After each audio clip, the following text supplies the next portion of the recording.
Okay, இப்போ நம்ம ராஜஸ்தானில் தான் இருக்கோம். ஒரு கிராமம், எப்படி சொல்கிறது, ஒரு இந்த சைடு நேற்று நைட்டு தூங்கலான்னு வந்தால் தூங்கிறதுக்கு எந்த ஒரு வாய்ப்பும் கிடையாது.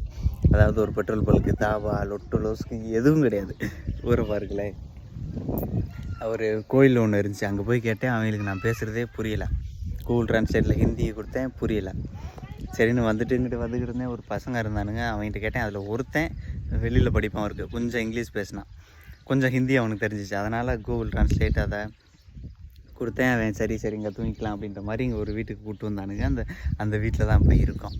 என்ன சோகமான விஷயம்னா, இப்போ நம்ம தமிழ் பேசுகிறோமா, அதே மாதிரி குஜராத்தி, மராத்தி, அது மாதிரி இங்கே மார்வாடி, ராஜஸ்தானில் மார்வாடி பேசுகிறாங்க. அது அவங்களோட லாங்குவேஜ். அதில் சில பேர்த்துக்கு ஹிந்தி இங்கே தெரியலை, மார்வாடி தான் தெரியும். கூகுள் ட்ரான்ஸ்லேட்டில் மார்வாடி இல்லை, இருக்குது, ஆனால் அது சரியான ட்ரான்ஸ்லேஷன் பண்ணுறதில்ல. அப்படி ஒரு இடத்துல வந்து சிக்கியிருக்கேன் நேற்று பூரா சரியான பொண்ணு ஒரு பையன் கூப்பிட்டு வந்துட்டான். இந்த வீட்டில் ஒரு 5-6 பொம்பளை பிள்ளைங்க, அப்பா, ஐயா, அம்மா, லொட்டு லோசுக்கு பக்கத்து வீட்டுக்காரங்க, எத்த வீட்டுக்காரங்க எல்லோரும் இருக்காங்க. ஒருத்தனும் வரையான். வந்துட்டு யாருவேன் ஏன் அங்கே இருக்கேன், என்ன ஏது, உங்கள் ஆதார் கார்டை கொடு, அதை கொடு, எல்லோரும் கேட்குறானுங்க. ஒருத்தனும் வாங்கிட்டு கடைசியில் நீ தமிழ் ஏதாவது பேசு, ஓ மொழியில் எனக்கு ஏதாவது பேசிட்டு நான் பேசுனா உங்களுக்கு புரியுமாடா.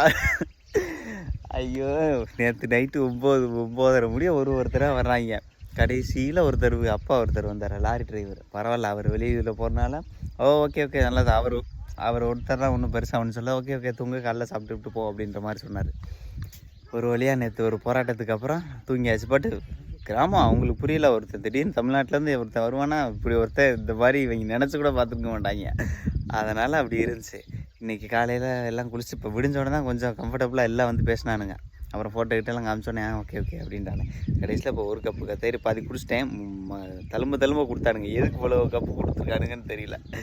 ஓகே, சாப்பிட்லாம். சாப்பிட்டு நம்ம கிளம்பலாம்.